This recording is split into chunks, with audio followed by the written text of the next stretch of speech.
Let's kind of move on. We'll touch base on some of this stuff because I really like talking about some of the guys that we've got in there. But when we look at how MMA has changed as a sport, and so again, as I said, in my opinion, because I'm 40 now, you're a little bit older than me. I think we've effectively got two generations between us from when kind of your heyday or when we kind of remember the sport as it was. We've got guys like in their late 20s and probably late teens coming up through it now. Fundamentally, I'll talk about the training, how that's changed, but how do you think the sport itself has changed? It seems like, it piddle paddle along. Zuffa decides to make a buyout, drags, goes into a huge amount of debt without the benefit of the Ultimate Fighter, which skyrockets it through. Then we have, a few kind of real breakthrough stars, which kind of seems to start with, maybe not Couture, but then we end up with get this sort of like trifecta of Ronda Rousey, Lesnar, and Conor all coming within the same 5-year period. But outside of that, do you remember any sort of big milestones, or where you go like this is kind of being acknowledged, or people are recognizing this now? Yeah, look, back when I started, I mean, it was treated more as a spectacle rather than a sport. Like I was in the days of, it was called no holds barred, valet tudo, which translates to anything goes. And it was more about being a testing ground where you kind of threw these people into the cage to see who would come out on top and which style would be the most successful. And then as that kind of developed, so for the first couple of years, it was style versus style. So we wanted to see, was karate better than judo? Was kickboxing better than wrestling? Was boxing better than kempo? And then it kind of hit a point where people started realizing that if you wanted to succeed, you needed to understand what everyone else was doing. And you started seeing people cross-training, places like the Lions Den, Pat Militich's gym. They started bringing in experts from different fields. So as you mentioned earlier, people were still specialists. So you had your jiu-jitsu guys, your wrestlers, your kickboxers, but they didn't rely on that specialty alone. So the wrestlers started learning submission defense, started learning striking, because you needed to be able to break the distance with striking to be able to get into your wrestling range. If you took someone down while ground and pounding, you need to be able to survive submissions. If you're a kickboxer, you need to be able to get back to your feet. And Maurice Smith was one of the, so first you had Mark Coleman, who introduced ground and pound. So that was one of the big transitions from... And can openers and headbutts. Yeah.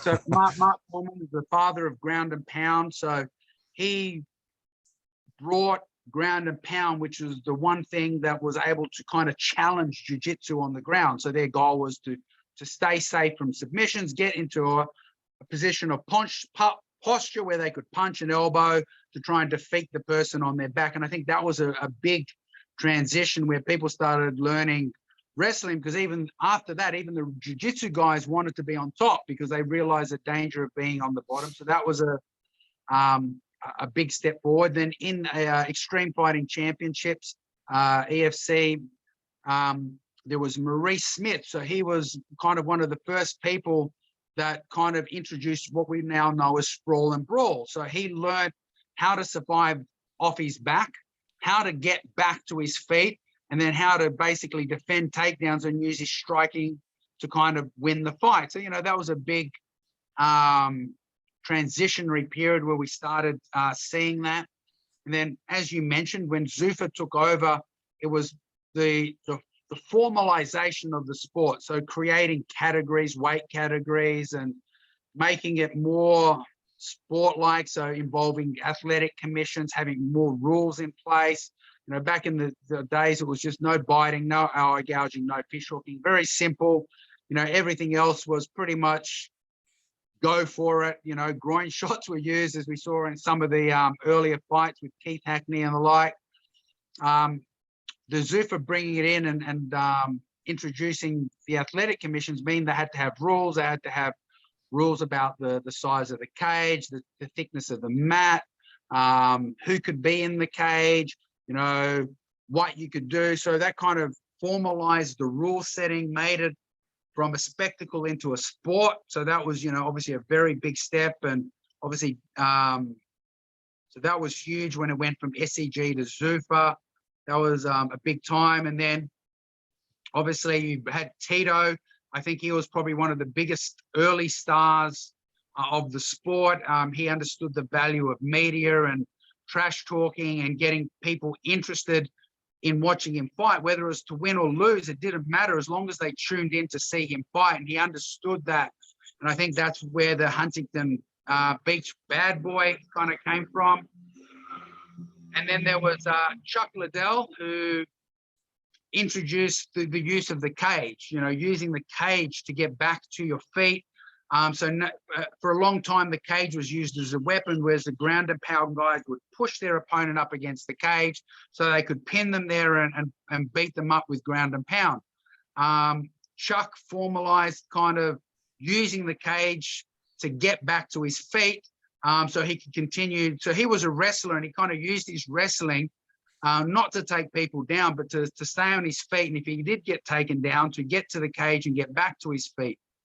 Then the next transitionary phase was Randy Couture, which was using the cage itself as a weapon or control tool. So he would use the cage not just to take people down, but to pin people up against the cage, punish them on the cage, and then when the timing was right, take them down to the ground, whether it was at the end of the round so he could beat them up in the shortest amount of time so we would avoid submission risk, or if he had them hurt enough, he'd take them down on the cage to kind of try and finishing them there. So, you got those different stages first, the grapplers coming on top, and then the wrestlers adding ground and pound and using the cage, and then the sprawl and brawl, and then the wrestlers coming back using the cage to pin people up. And then it's kind of from that evolved into all the different elements. So now cage work is a big part of MMA training, whether it's for takedown defense, whether it's for takedown, whether it's for getting back to your feet,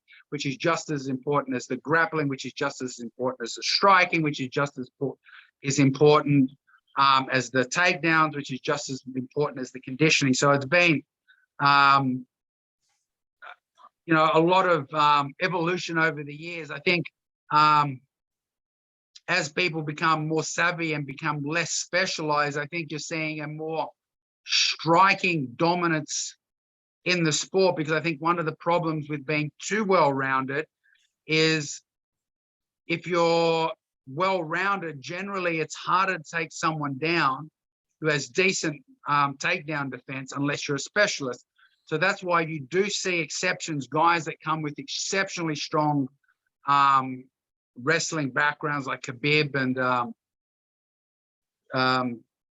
few of the other guys. Shemaev and all these Dagestani guys that are coming in. Yeah. The welterweight champ at the moment as well. He's got his fight coming up. You get a couple of specialists, and because their wrestling is so strong, because they come from a very specialist background, they can kind of break that trend towards a striking dominated sort of sport. Even